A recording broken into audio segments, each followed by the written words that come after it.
नमस्कार, स्वागत है आपका। आप देख रहे हैं सी न्यूज भारत। मैं हूं आपके साथ इशिता। वक्त हो गया है न्यूज बुलेटिन का। इस बुलेटिन में बात होगी बरेली की, जहां किसान एकता संघ के राष्ट्रीय अध्यक्ष चौधरी सोरन प्रधान का जन्मदिन गांव में वृक्षारोपित कर मनाया गया। साथ ही बात होगी दमोह की, जहां कक्षा की छत का बड़ा हिस्सा गिरने से स्कूल के प्राथमिक शिक्षक सीताराम पटेल गंभीर रूप से घायल हो गए। ऐसी तमाम खबरों पर करेंगे विस्तार से बात। बरेली में आज किसान एकता संघ के राष्ट्रीय अध्यक्ष चौधरी सोरन प्रधान का जन्मदिन के उपलक्ष्य में किसान एकता संघ के पदाधिकारियों ने अपने अपने घर, खेत एवं पौधे लगाकर मनाया जन्मदिन। किसान एकता संघ के राष्ट्रीय संगठन मंत्री डॉक्टर रवि नागर ने बताया कि किसान एकता संघ के राष्ट्रीय अध्यक्ष चौधरी सोरन प्रधान का जन्मदिन पूरे देश में अपने अपने जिले एवं गांव में वृक्ष रोपित कर मना रहे हैं। इसी संदर्भ में आज बरेली किसान एकता संघ ने यज्ञ स्टेट हाईवे अड्डा गेट पर वृक्ष रोपित किए एवं उसके पश्चात कार्यालय पर केक काटकर राष्ट्रीय अध्यक्ष की दीर्घायु की प्रभु से प्रार्थना की। सोरन प्रधान जी का जन्मदिन है और इस जन्मदिन को किसान एकता संघ के समस्त प्रदेशों के प्रदेश अध्यक्ष अपने अपने जिले में जिला अध्यक्षों को निर्देशित कर वृक्ष वृक्षारोपण किया जा रहा है। पर्यावरण को बचाने के लिए आज पूरे देश के अंदर जहाँ जहाँ किसान एकता संघ की कमेटियाँ हैं वहाँ पर सभी ने वृक्षारोपण किया है और केक काटकर अपने राष्ट्रीय अध्यक्ष किसान मसीहा, मजदूर और वंचितों की लड़ाई, जेल तक लड़ने वाले जो किसानों की लड़ाई के लिए कई बार जेल गए, जिनको प्रशासन हिला नहीं पाया, ऐसे दृढ़ संकल्पित मार्गदर्शक, न्याय की प्रतिमूर्ति हमारे राष्ट्रीय अध्यक्ष आदरणीय चौधरी सोरन प्रधान जी को पूरे देश के अंदर किसान एकता संघ के कार्यकर्ता केक काटकर, वृक्ष लगाकर उनको अपने दिल की गहराइयों से बधाइयाँ प्रेषित कर रहे हैं, शुभकामनाएं प्रेषित कर रहे हैं।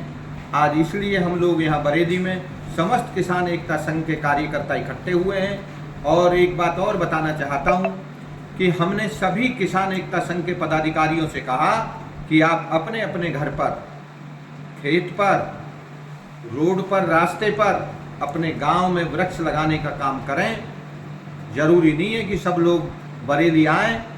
तो आज बरेली जिले के समस्त पदाधिकारी अपने अपने गांव में, अपने घरों पर, रास्तों पर, अपने खेतों पर वृक्ष लगाकर आदरणीय सोरन प्रधान जी को बधाइयाँ प्रेषित कर रहे हैं। उनका जन्मदिन मनाया जा रहा है बड़ी धूमधाम से, बड़ी हर्षोल्लास के साथ पूरे देश के अंदर आज राष्ट्रीय अध्यक्ष सोरन प्रधान जी का जन्मदिन मनाया जा रहा है। इसलिए आज हम लोग यहाँ इकट्ठे हुए हैं। बरेली से सी न्यूज संवाददाता मुकेश सिंह की रिपोर्ट।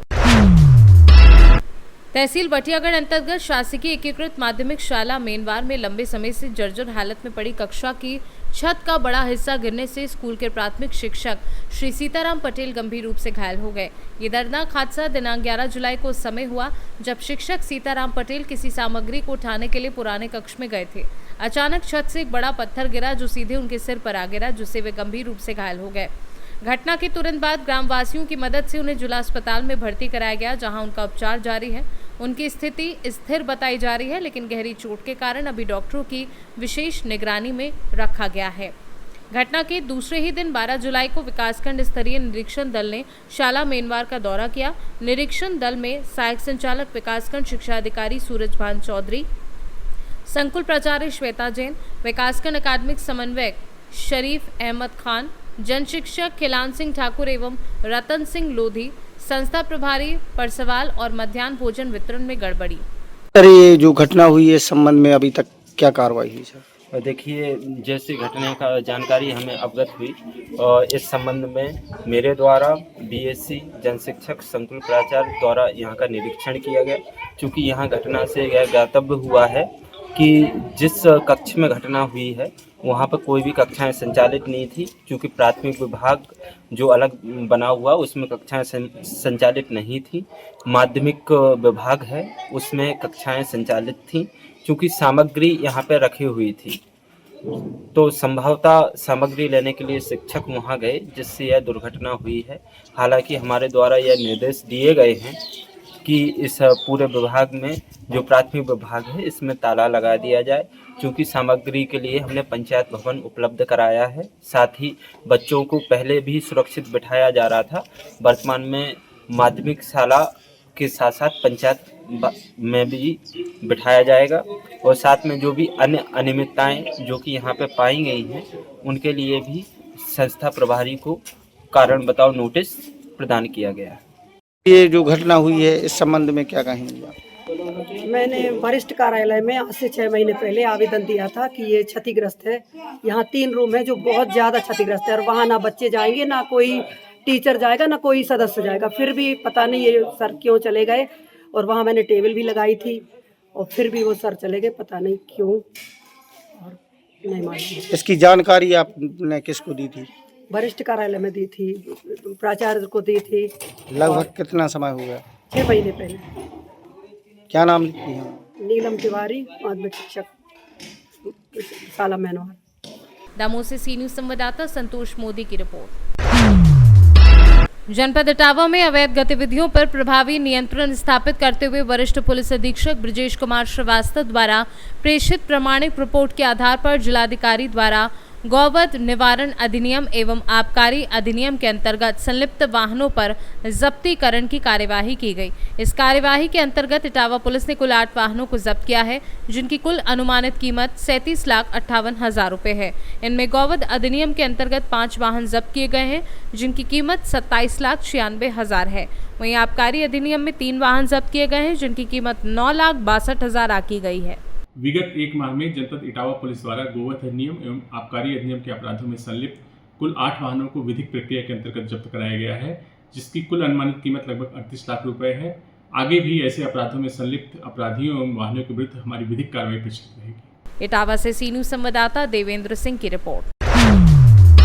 खबर प्रयागराज से आ रही है, जहां थाना उत्तराव क्षेत्र अंतर्गत ग्राम पुरुषोत्तमपुर में मारपीट के दौरान घायल हुई एक महिला की मृत्यु के संबंध में आज सहायक पुलिस आयुक्त हंडिया द्वारा जानकारी दी गई है। सुनिए उन्होंने क्या कुछ कहा है।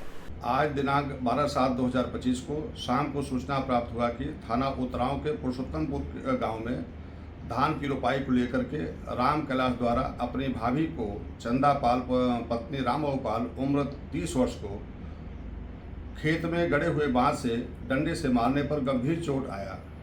परिजनों द्वारा नज़दीकी हॉस्पिटल में ले जाया गया, उपचार के लिए ले जाया गया, जहां पर डॉक्टरों ने उसको मृत घोषित कर दिया। मौके पर फील्ड यूनिट थाना प्रभारी थाने की फोर्स पहुंच करके विधिक कार्रवाई की गई। वादी मुकदमा के तहरीर के आधार पर मुकदमा पंजीकृत कर विवेचना की जा रही है।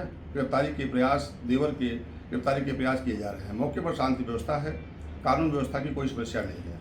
प्रयागराज से सी न्यूज संवाददाता रणविजय सिंह यादव की रिपोर्ट। इस बुलेटिन में फिलहाल इतना ही। देश और दुनिया की तमाम बड़ी जानकारियों के लिए देखते रहिए सी न्यूज भारत।